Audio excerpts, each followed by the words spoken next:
Donc yo za ba topimo pena il faut na sanctionner na ba pero luara bo sangana nenga mbika po mi tout ezo sala bino bien te. Na ba français ba faute bi comment.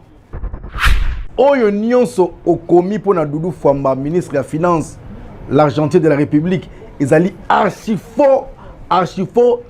Je dis en tant que journaliste d'investigation ya solo ya mbika te lo yo. Bon continuer au fin général Edi Kapen mais boye barake aza na ba famille aza pe na batelo ba biso ba pegin ça en dehors de la journaliste je suis conseiller privé à vie pour journaliste ya liboso na mboka a filmé Edi Kapen na prison c'est moi. Premier journaliste à filmer Edi Kapen na prison n'importe Kabila c'était moi. Bakanga pegin ça na nenga iposa nyate de miap djobu pour la télévision. Bah comprenez que et personne m'a dit ça. Paix à son âme, le colonel Kabissa, Ozalaka directeur à prison à idéologie place à Zali. Doudou Fwamba départ comme ministre de la finance. Même Banda Zalaka na ba place nyonso à sala. Yosoka babavir. Yosoka linga moi sabatu. Et plus grave que Doudou Fwamba mana basse mabala o bazana cabinet na makasi. C'est archi faux.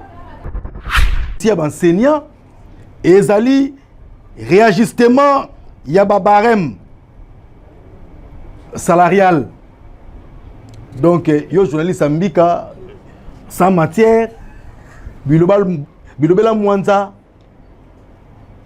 ba enseignant baza ko réclamer salaire été. Ba enseignant dossier na bango ezali dossier impayement te. Kasi ba enseignant dossier na bango ezali réajustement ya ba barème salarial na bango. Mais bailenge oyo bailenge irenge nalobi bien bailenge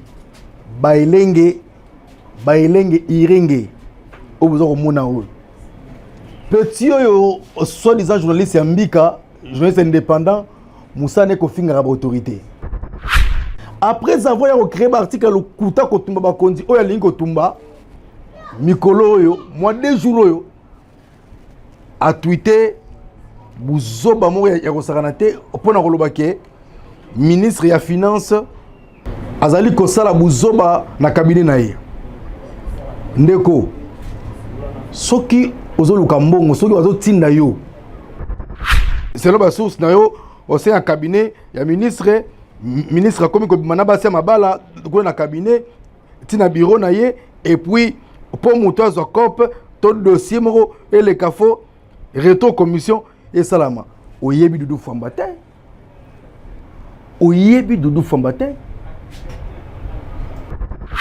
Doudou Fwamba aza coureur de jiponte Doudou Fwamba selon peu investigation na ngai parce que tant on tweeté tweeté là bilobela mwanza bi comment au principe biso matière ya ko continuer l'investigation et après avoir reçu l'investigation n'a ko mona ke ozoluka cop avant kota comme même soda général Edi Kapen azalaki na mapangu.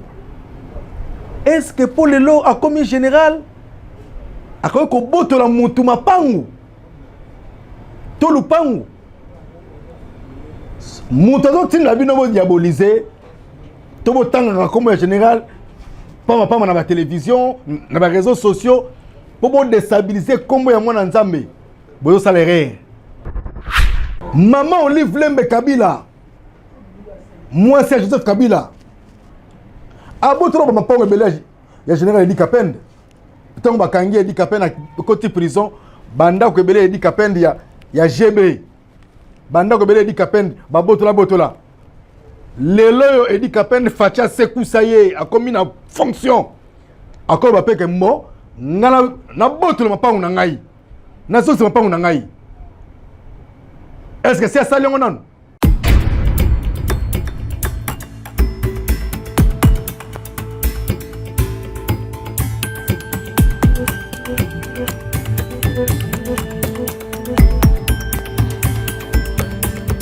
Nazane songo solo na bino bana Kinshasa bande kona biso diaspora na émission oyo na komi ko sela bino mikolo na cadre ya main libre. En dehors il y avait émission na la Taratoge, en dehors il y avait émission Nyonso na Salaka. Vous voyez très bien que même main libre na zwaki yango na sens ya ko dénoncer, na sens ya ko faire dénoncer, pe na sens ya ko pesa opportunité na ba oyo balingi ba dénoncer makambo ya ko dénoncer ce qui ezali sur le plan politique, sur tous les plans. En tant que journaliste d'investigation, Pegin, c'est le terminateur de la presse. Blelo na libino ba si j'ai mon misa tout ezali clé. Ya liboso nazali na esengote na biso ba pandi sango. Soki bazo bengo mo pandi sango ya solo. Il faut koyeba ko sala musala en bonne et due forme. Journaliste mo ya mbika bona monaka aza ko tweeter, aza ko finga ba konzi nyonso. Journaliste mo za originaire ya Bukavu. Na yebi comportement ya bana Bukavu ba finga ba tuté. Bana Bukavu comportement moko ya vérité ya ba hypocrite. Mais bailenge oyo, bailenge irenge. Nalobi bien. Bailenge irenge. Obuzo ko mona oyo. Petit oyo soi-disant journaliste ya mbika, journaliste indépendant, Moussa ne ko finga ba autorité. A finga ba Vital Kamerhe, a finga ba autorité na ndenge Moussa ne ka ko finga ko ba n'importe quoi et puis ko créer ba article ya Lokuta. Après avoir créé ba article ya Lokuta ko tumba ba konzi oyo lingi ko tumba mikolo oyo mois 2 jours oyo a tweeté buzoba mo ya kosakana te pona koloba ke ministre ya finance azali kosala buzoba na cabinet na ye. Ndeko soki ozoluka mbongo soki bazotinda yo bomwende bazobebisa TV oza kokoma biloko moko ezanga ntina ya Lokuta nyonso oyo komaka oyo twitaka buzoba na Lokuta tala ndenge okomi koma mpona koloba ke o ministre ya finance selon ba source na yo au sein ya cabinet ya ministre akomi kobima na basi ya mabala kuna na cabinet tina bureau na ye et puis pour moto azwa cop to dossier moko eleka fo retour commission et salama oyebi Doudou Famba te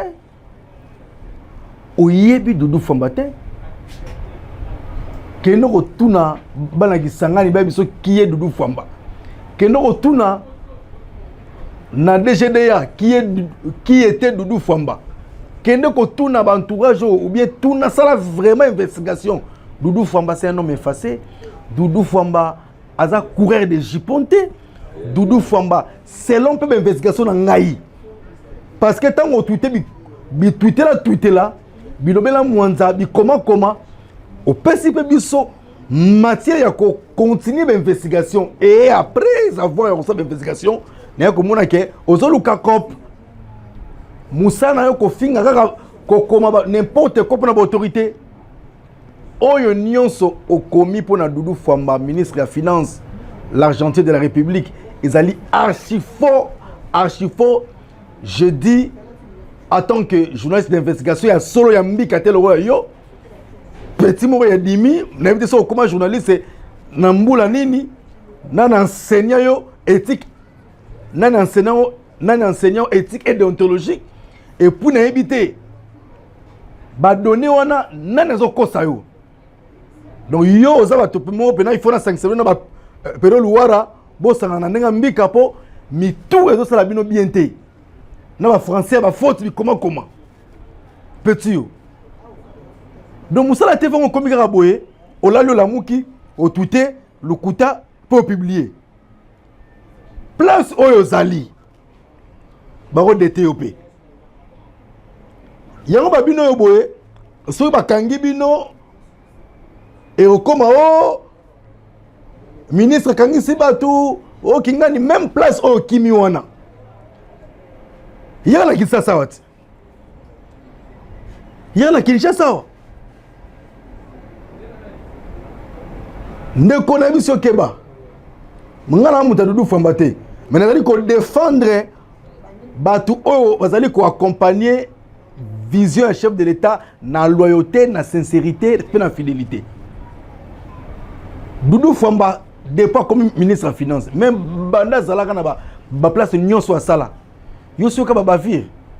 Yosoka linga mo sabatu. Et plus grave que Doudou Famba mana basse mabala o bazana cabinet na makasi. C'est archi faux. Si tu as des preuves, brandir ma preuve. Soit vraiment journaliste d'investigation. Et que dans l'ongolo na liste batambika. Brandir sur ma preuve. Bilobela mwanza bikomea mwanza obala ko finga ba autorité na ndenge administration whisky ushia osunga biso. Otumba bat na ndenge ba konza DGI. Ti ko ba kutuna ko tala grand frère na yo o za isoki agent ni nyango wana o asali 8 ans grade la raté. Mais oyo ozo touché notre nouveau argentier de la République. L'homme effacé, l'homme sincère. Okokutana na Nzambe ya Doudou Famba. Pour dossier pena oyo na lamukela ki yo na lelo yango yo. Pour na webisa yo ke ngai na za journaliste investigation na muta te na pe mutambika te. Ngai à plusieurs reprises tant on a kutana na chef de l'État Félix Antoine Tshisekedi Tshilombo ayebisa ngai ke pegin sasa il faut accompagner batu oyo nyonso baza ko accompagner ngai batu oyo ba otamba na vision na ngai il faut ko accompagner bango. Et puis pesa nga rapport na mutu te naza ni agent ya soki ministère songolo pakala ni agent ya au présidence ni agent nazali communicateur privé à chef de l'État, journaliste d'investigation. Et ceux qui wana ministre Salim Malamu na accompagné yo au fele. Ndé nazo sepena Doudou Famba. Naza ko landela makambo nyonso oyo aza ko sala. Bomona kinenga kinagi na assemblée. Bomona kinagi na assemblée nationale pour ko répondre à l'invitation ya ba beli nationaux. Après avoir ya niata niati ba question ba niati malobe belé Doudou Famba les reçoit qui parole bo santa qui ba argument. Et pour na répondre les sous n'expliquer ba tout donner mon roboui. Selon l'investigation nga na sala qui il faut me barango que depuis Doudou Famba azaona a commis ministre des Finances azongi si rythme. Il y a rémunération n'enge zalaka kala. Donc quand on dit rythme, il y a rémunération, c'est-à-dire que ba paye et zongi n'enge zalaka vraiment kala. Bon sentir que ba le 22, ba le 23 message koti, ba le 19 message koti. Kaka Doudou Famba wana azo vous stabilisez déjà monnaie. Vous monnaie na biso comme stable mikolo. Et puis stabilité et continue à paiement. Et loko etikali ezali régularité, il y a des frais de fonctionnement. Il y a des agents, il y a des administration. Dans le cabinet déjà ça va. Dans le cabinet déjà ça va, ma camoin déjà c'est bon. Mais et l'ora etikali ezali régularité, il y a des frais de fonctionnement. Dans l'administration sikoyo, on appelle kalamingité. Kalamingité. Et puis Doudou Famba abani pe déjà kokunda ba tout mike pour niveau akuta ki kesi ya l'état en tout cas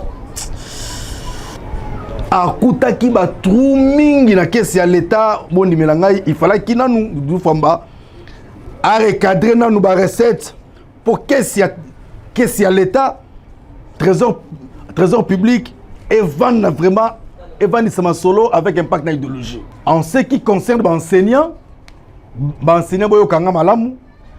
Makambo ya benseignant ezalaki makambo ya benseignant ezali likambo ya ba impayement te.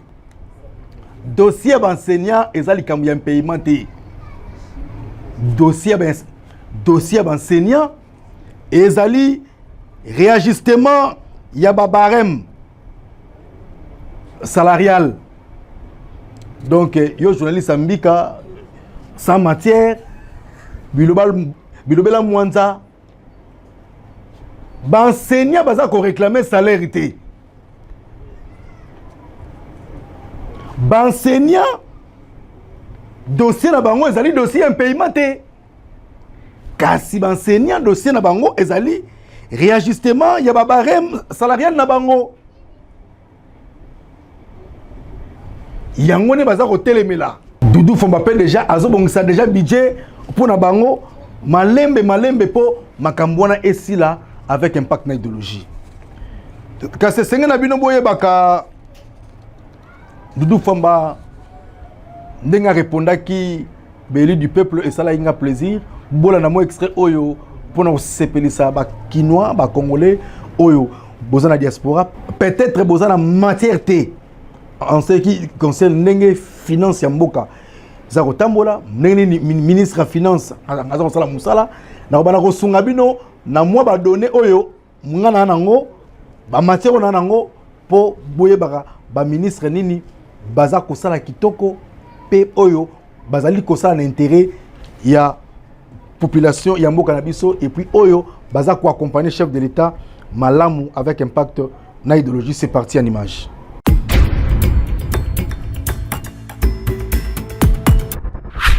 Honorable Monsieur le Président de l'Assemblée nationale, honorables membres du bureau de l'Assemblée nationale, honorables députés nationaux, élus légitimes du peuple congolais. Voilà.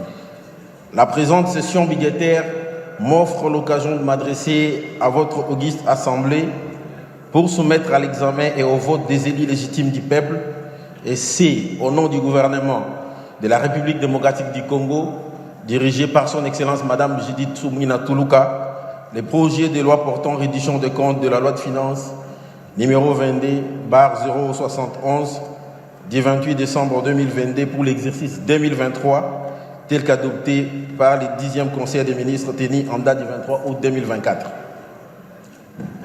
Cette démarche s'inscrit dans le cadre de la transparence et de la bonne gouvernance et repose sur l'obligation, tant constitutionnelle que légale, qui incombe au gouvernement, conformément aux articles 172, 173 de la Constitution, ainsi que les articles 28, 29, 30, 81, 82, 87 et 127 alinéa 5 de la loi numéro 11/011 du 13 juillet 2011 relative aux finances publiques. Il est donc question ici de rendre compte de l'exécution de la loi des finances du pouvoir central du dernier exercice clos aux élus légitimes du peuple congolais qui sont aux côtés du président de la République, détenteurs de la légitimité et en contact permanent avec notre peuple. Honorable Monsieur le Président de l'Assemblée nationale, honorables membres du bureau de l'Assemblée nationale, honorables députés nationaux élus légitimes du peuple congolais, la présentation de l'économie de l'exécution du projet de loi portant réduction des comptes de la loi de finances pour l'exercice 2023 s'articule autour de 3 points ci-dessous. Il y a d'abord le contexte, il y a la synthèse du projet de loi et la situation consolidée des financements des opérations du Trésor.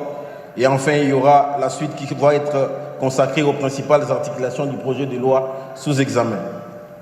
Du contexte de l'exécution de la loi de finances 2023. Le contexte de son exécution a été marqué par les faits saillants ci-dessous. Sur les plans politiques et sécuritaires, la tenue des élections générales dans l'ensemble de notre pays, sur l'étendue de notre territoire national. La poursuite de l'état de siège dans la partie est de notre pays et la poursuite de l'agression barbare rwandaise imposée à notre peuple depuis plusieurs années. Les conflits communautaires dans les territoires de Kwamut dans la province de Maïnombe, ayant entraîné un mouvement terroriste dénommé Mobondo. Sur les plans sanitaires et humanitaires, la 4e vague de la pandémie Covid-19, l'apparition de plusieurs cas d'Ebola à travers la République, le déplacement des populations provenant des provinces en insécurité, nos provinces chères du Nord Kivu, Ituri, Maïnombe et du Kwango, vers d'autres provinces et les pays frontaliers. Sur les plans économiques et financiers, la poursuite de la mise en œuvre du programme de développement de 145 territoires, les effets néfastes du ralentissement de l'activité économique mondiale consécutif à la crise russo-ukrainienne, la poursuite de la mise en œuvre de la gratuité de l'enseignement primaire, la mise en œuvre de la couverture santé universelle dans sa première phase, de la gratuité d'accouchement et la prise en charge des consultations prénatales, postnatales et néonatales par le gouvernement. Enfin, la clôture avec succès du programme économique du gouvernement appuyé par la facilité élargie des crédits avec nos partenaires du Fonds monétaire international. Sikoyo botulanga nini mubangi na réunion annuelle ya comité d'orientation stratégique au esalamaki avec impact na idéologie gouvernement congolais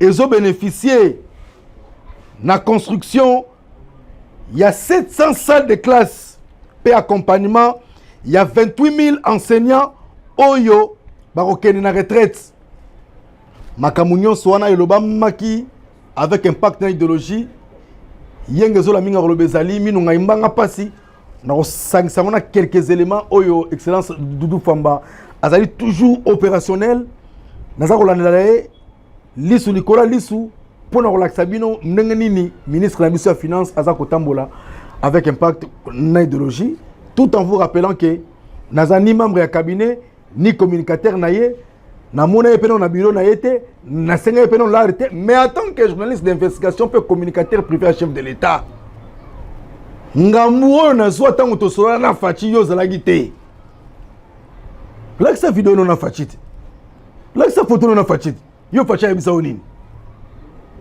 yo fachi ya bisa onini mais nga fachi ya bisa ngai pegi soutenaka ba ministre na nga oyo ba osala kitoko soutenaka ba DG batu nyonso oyo moni ezala ba soda ezala ba policier mutu nyonso aza ko travailler na vision na ngai soutenaka bango yango nazo soutenir Doudou Famba na le monga mutu te en tant que journaliste d'investigation yango ne rôle na biso il faut to salaka oya mabe to dénoncer oya malamu to ko accompagner avec impact na idéologie c'est parti en image. C'était la réunion du comité d'orientation stratégique du contrat de désendettement-développement, donc que je co-préside avec le ministre des Finances.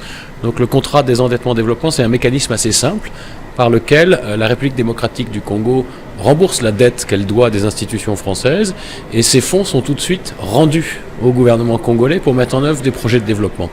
Et donc ce mécanisme est piloté par la tenue tous les ans d'un comité d'orientation stratégique dans lequel nous discutons de l'état d'avancement des projets et nous prenons des décisions collectives, des décisions au consensus sur l'affectation des fonds qui restent à affecter. Et donc on avait la chance d'avoir aujourd'hui 4 membres du gouvernement, ce qui montre toute l'importance de cet instrument financier. Et donc la ministre d'État, ministre de l'Éducation était là parce que la première phase du projet a permis la construction de 700 nouvelles classes, a permis l'accompagnement du départ à la retraite de plus de 28 000 enseignants. Et il y a une deuxième phase au projet, donc ça c'est un des aspects. On avait aussi le ministre de la fonction publique et on avait le ministre de la justice parce que des projets concernent chacun des domaines de compétences de ces ministères. Tout à fait, parce que comme je vous l'ai dit, on a des résultats très concrets. Par exemple, ici à Kinshasa, il y avait un projet d'adduction d'eau. Donc il y a 23 mini-réseaux qui ont été construits en périphérie de Kinshasa et qui apportent de l'eau à 400 000 personnes qui n'en avaient pas avant. Donc ça, c'est vraiment du concret. Et là, on a discuté de la prochaine phase du projet qui va être d'accompagner les associations d'usagers qui gèrent ces réseaux d'eau, donc les Assurep, mais également d'étendre le projet à Mbuji-Mayi. Il y a toujours des difficultés parce que parce qu'on veut toujours aller très vite. Et les ministres ont l'ambition d'aller très vite, ont l'ambition d'avoir des résultats sur le terrain, nous aussi. Après, on a des procédures d'appel d'offres, de marché public, tout le mécano administratif, les équipes projets, les avis de non-objection. Et donc c'est important qu'on se réunisse là avec les membres du gouvernement. Et encore une fois, je suis très reconnaissant aux 4 ministres qui ont accepté de venir pour redonner une impulsion politique et pour accélérer toutes ces procédures administratives qui sont indispensables à la rigueur de la gestion des fonds.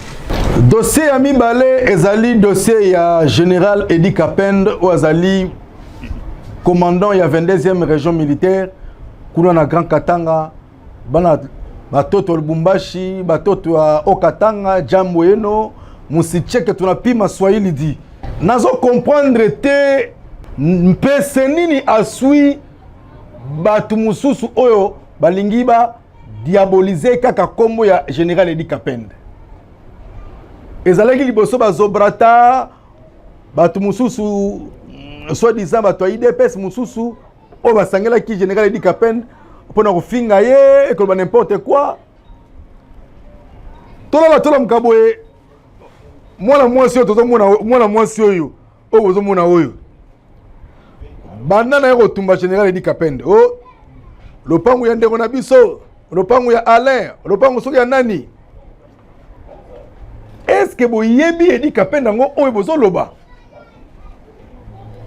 tozonga nanu na rétrospective muke qui était le général Edi Kapend Edi quand il a fait Musée Laurent Désiré Kabila grand prêtre de Likonzinga avant Koutou général Edi Kapend professeur d'université dans la Grand Katanga boyebi avant Koutou comme même soda général Edi Kapend azalaki na mapangu est-ce que Paul Lelo a commis général a koyo ko botola mutu mapangu to lupangu mutu azotinda bino bo diaboliser to botanga comme général pama na ba télévision na ba réseaux sociaux pour bo déstabiliser kombo ya mwana nzambe boyo salaire. Si tu as un problème personnel avec le général Edi Kapend, eza yo mutu oyo oyoti na ba finga général. Bon mon justice, bon saisir justice. Si réellement ba yibi lupa on bino, ton général abote lupa on bino, PDR coûte eza lukuta, c'est archi faux na yebi mutu wana na yebi l'homme, je connais l'homme. Général Edi Kapend a sa conflictualité. Général Edi Kapend a botte la mapanga batouté. D'ailleurs, Koutou, donnez-moi dans le balambino lelo, dans le cadre main libre. Maman Olive Lembe Kabila, moi c'est Joseph Kabila. A botte la mapanga belage, il y a Général Edi Kapend. Tant que Kangi Edi Kapend à côté prison, banda ko belé Edi Kapend ya GB. Banda ko belé Edi Kapend ba botola lelo Edi Kapend facha sekou saye a commis na fonction akolo ba peke mo ngala na botola mapangu na ngai na sosi mapangu na ngai est-ce que c'est asali ngo non asali ngo te pour na bien matériel Edi Kapend na fonctionner ka bongo te na lingi na rappeler na opinion mobimba so bomoni mutu azo finga to koloba n'importe quoi na ba réseaux sociaux na kombo ya général Edi Kapend c'est que batindi ezali click ya batu bambi la pe na kati na ba civil na kati bazolinga ba déstabiliser kombo ya général Edi Kapend auprès du chef de l'État. Edi Kapend c'est un chrétien. Edi Kapend a bêta 21 ans de prison. Oh batebele ba kokate batamika ba kokate. C'est un militaire, c'est un commando. Et puis il est intelligent. Il est sage. Il est intellectuel. C'est un homme de Dieu aussi. Alors, bon, ça a mika. Bon, continuer au fin, général Edi Kapend, mais bon, il y a ma famille. Aza peine à battre, on a la journaliste. Je suis conseiller privé à vie. Pour journaliste, il y a a filmé Edi Kapende en prison, c'est moi. Premier journaliste à filmer Edi Kapende en prison. N'importe Kabila, c'était moi. Quand on a payé ça, on a eu des miens pour Djoubou pour la télévision. Comprenez que les personnes qui ont ça, paix à son âme, le colonel Kabissa, directeur de la prison, à idéologie, place à Zali.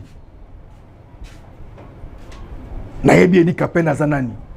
Alors on a autorisé des groupes qui sans impact, bon vani nabino, bon on diaboliser, qu'on insulte, qu'on n'importe quoi, comme le général des brigades, Edi Kapende, oyo, on servir nation, oyo depuis à comment la Grand Katanga, qui m'y a quota. Bon on a souvent qu'il y a un Katanga. Yo souvent mobali, yo souvent mobali, mais comme un Jina Katanga. Ce que général Edi Kapende a ôté. Qui m'y a écouté la Katanga? Tribalisme, si la Katanga. Sur moni Katanga, moi quoi ligne contre tribalisme, c'est que c'est que dans voyage até. C'est qu'il y a un changement de mentalité. Edi Kapende a joué rôle à Makasi na Katanga. Le parent a robot là, mutula bino kara kuna na Katanga. Na Katanga, on a vu combien de mapango Edi Kapende zala nango avant Kouta Kota Moussa Soda, avant Koutou. À côté de Moussé Laurent de Kabila. Nathan, on peut dire Fachi Beton. Edi Kapende, c'est parmi les officiers militaires Oyo, Batambo Larana, discipline, et puis respecter Mibé Kwamboka. Donc, na soukisi pour le dossier il y a général Edi Kapende bon qui ça moi si oyo Moussa ne ko finga général Edi Kapende na ba réseaux sociaux on s'en charger na bino na ye Katanga na ponte bino plainte to ça na bino faire bon avec ça preuve oyo général Edi Kapende abotoli lupangu ya mutu na bino soi-disant. On a les réseaux sociaux. Beaucoup de justice. Beaucoup de justice. Nasi si na dossier où il y a général Edi Kapende, nasi bokangi minoro na bino, ngai au examen libre. Na dossier en nous le touriango semaine prochaine parce que na ko accompagner Bissel na biso munene ya Brazzaville Rogaroga na activité belé et na préparation na ya concert na ya Zénith aux années prochaines na sir Mutalika soit accompagner ngai na cadre idéologie et puis reçoit visite ya chevalier chancelier à ordre nationaux leader munene ya Afrique le Rogaroga a visiter immeuble ya IGF a aussi donné ce que Mika Yagati a aussi donné Mika. Vous savez Mika pour visiter après avoir Yako Kata ribbon symbolique wanani Fachi Beton Kontombolo et comme tour ya Roga azolonga Brazzaville aya ko visiter misala oyoji la lengeta sali aya ko visiter immeuble ya IGF. Roga le seul musicien on a yebi on a mona je confirme Abeta Matoloté. Le seul musicien à l'équipe à politicien belé na l'art. Le seul musicien on a yebi à ça à respecter mibeko na ba close na domaine na ye. Je me suis na meki na nga fente man fuba chevalier. Toi que tout le monde a monté boyabi ye peginga fonctionner bon côté na bi ya solo. Nous on est dans fête man fuba na meka na nous sonner ba que Roga pe Abeta Matolo mais Roga boy na raté pelar. Et ça qui na Matolo te mais pesa kinga ndimbote mais Roga boy na ye. Donc parmi les artistes oyo baza discipliné oyo ba accompagner ba autorité na ndenge na visibilité na sensibilisation Roga za na kati.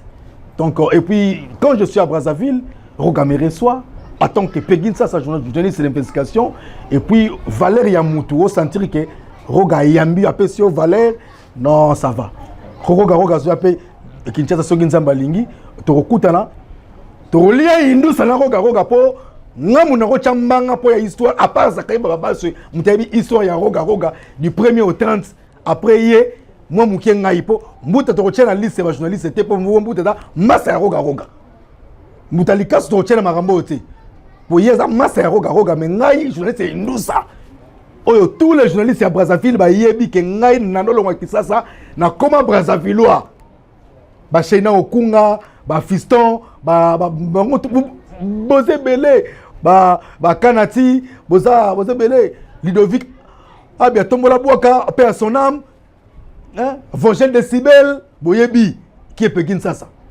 na noke de Brazzaville na beti boulot et puis relations dans la Brazzaville na compte ngai eza makasi grâce à Roga so que Brazzaville moni colonel Gimpela muta kenge la vie bon moi ya présence à sous mais pire vie à Pegin Sasa beau frère na ngapeli susu OK o moni moni Marina Ngeso mona mokonzi motema ya Syria Kobili aussi moi loko ya matolote donc Roga na rochaye donc na minute déjà whisky banda rocha ba fiche na ye donc ba sport so ye cha yango ofele po ofele wana robot alar lobby keba whisky ngo koto na god tokei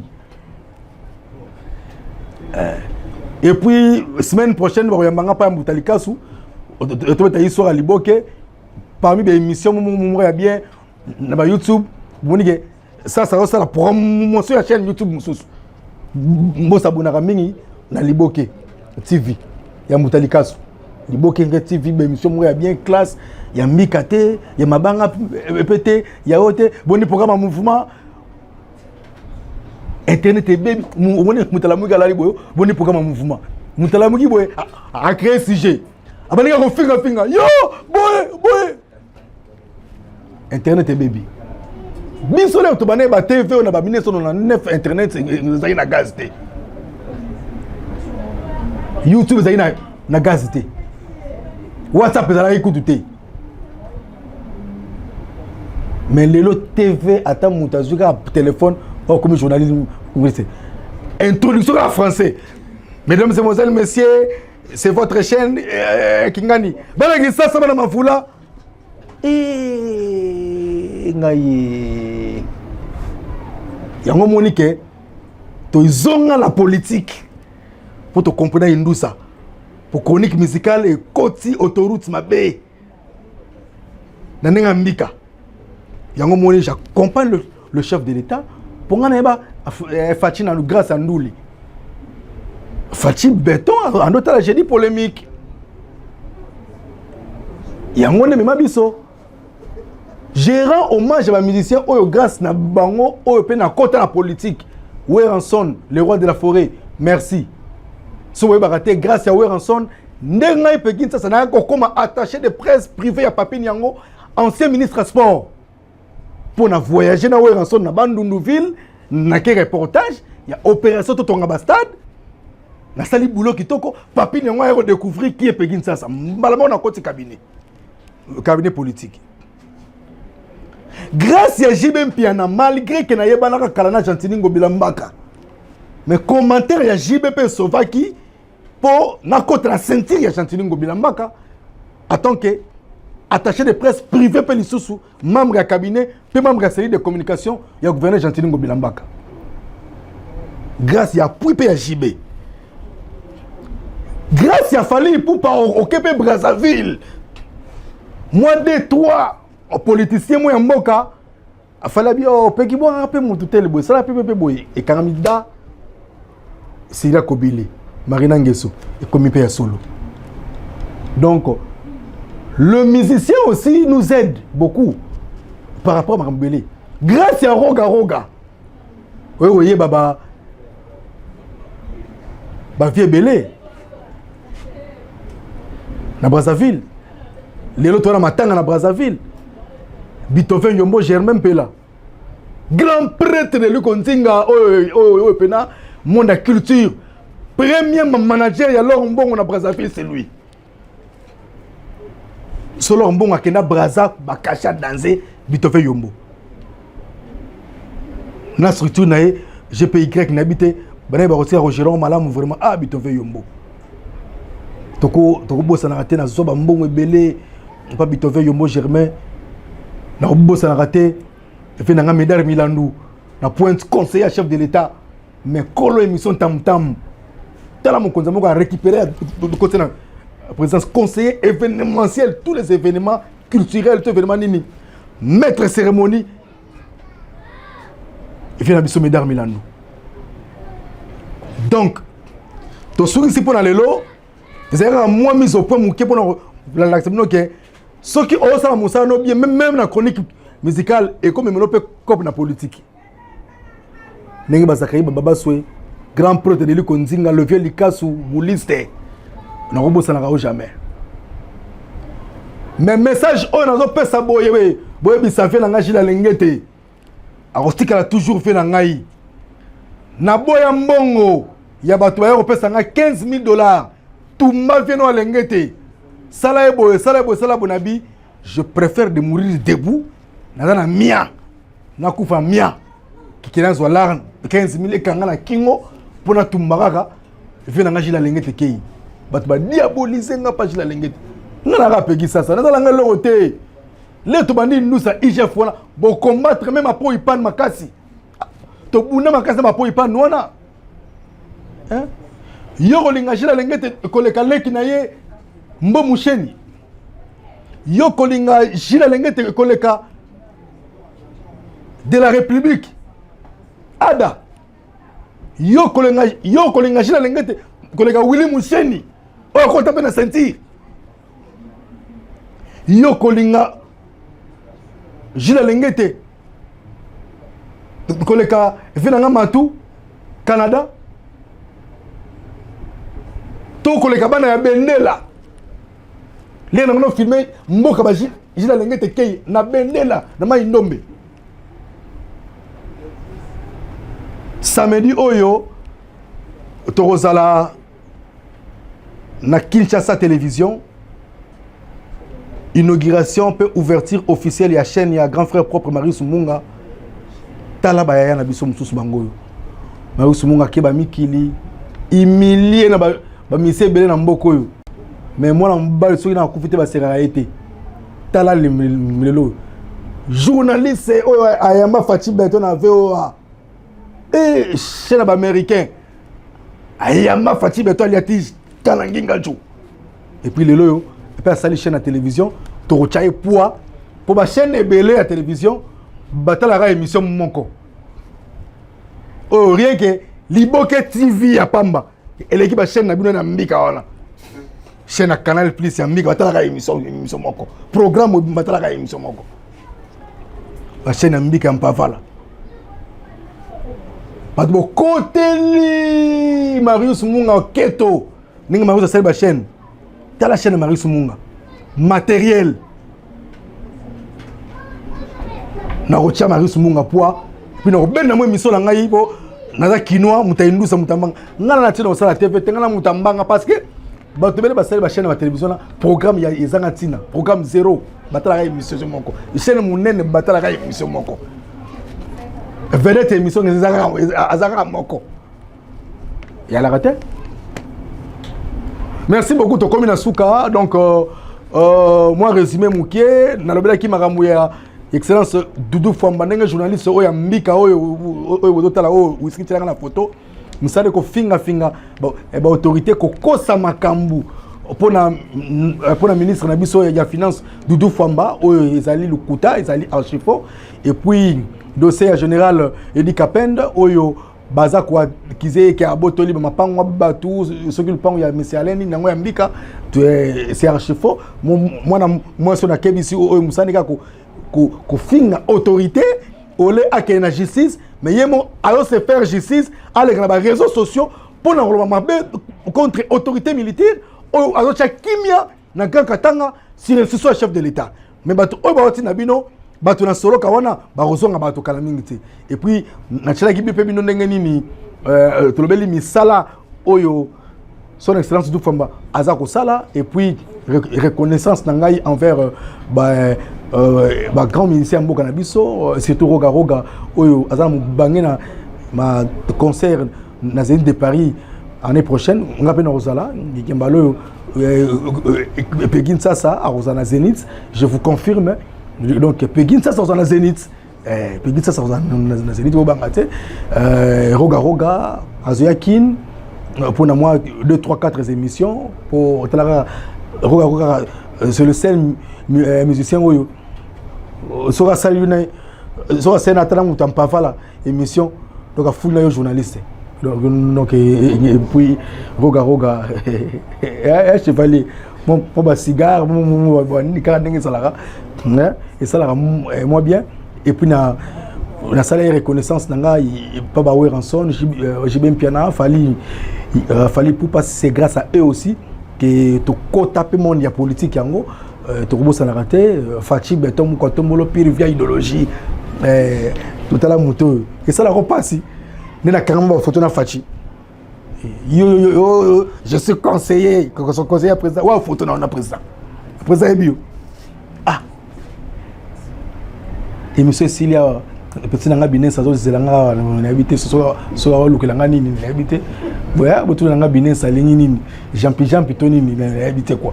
Whisky oshi tout nanga na binen sa lingi jampi tonini na habité quoi. Je confirme il fallait pour pas handicap la merveille. El Marabi a Pegin Sasa journaliste police quinois a confirmé et puis t'as ba concert belo nango moi aussi ba mission 5 ba non mbika maki kuna wapi et puis maki wapi showbiz mais nous on showbiz place à concert mais à showbiz maki ba mission ba répéter donc quand même faut officier tu as peu fois na mon ata fali moi 2 minutes moi les solo ça la moi bientôt le kinabiso après semaine prochaine Rosala semaine prochaine Rosala Lumbashi na Zongi après nake Oyo na Zongi après nake na Wando parce que fona sona ba ancêtre ya mboka roga pour on y goiffer bakisama parce que sans goa to vivre té na ba na goa pena ya solo idéologie ya bokoko roga misil grand prêtre de Ligonzinga mbutalika suté de la roga boro ngai roga tala roga na Brazzaville obi ke photo presse merci na nzambe nda tini la biso roga pour roga longola Sonia musique ya Brazza ça roga otaka bodi bisangai pas roga yo zanga na tanga na ba Tidiane Mario te na ba petit nango diesel na ba madani na tolo markaba ozi susu na nani DJ nani oimba areni Migo One oba roga même ta présentant ngai Migo One c'est roga pegi Migo One il faut le la épée série 1 donc comme on a souka vraiment aux allégats mis au point dans le cadre de l'émission main libre donc main libre l'axi ezui donc Robin Aboye main libre et l'axi parler à haute voix dénoncer dans le cadre toujours il y a idéologie on a bien to kutana mbalasima ezakoya simisi kemela jikuna yosala bien pour on a bien to kutana mbalasima ezakoya émission nga libanga ezala raté libanga ya la raté na comme de jambe talikasu oningi bena libangata 500 €. Moi muke na rondima 100 bona sombela caméraman ata carburant menga bena pegin ça libanga les salaire je confirme avec force le colonel Gimpela so beti bena vous sentir je confirme whisky ushia so sentir le libanga pegin ça c'est les salaire je confirme André Ouamesso le dirkaba du chef de l'État et porte-parole de Babena Congo. Moi, je confirme avec force. Allez à quoi là, tipo? Yo, c'est la boire.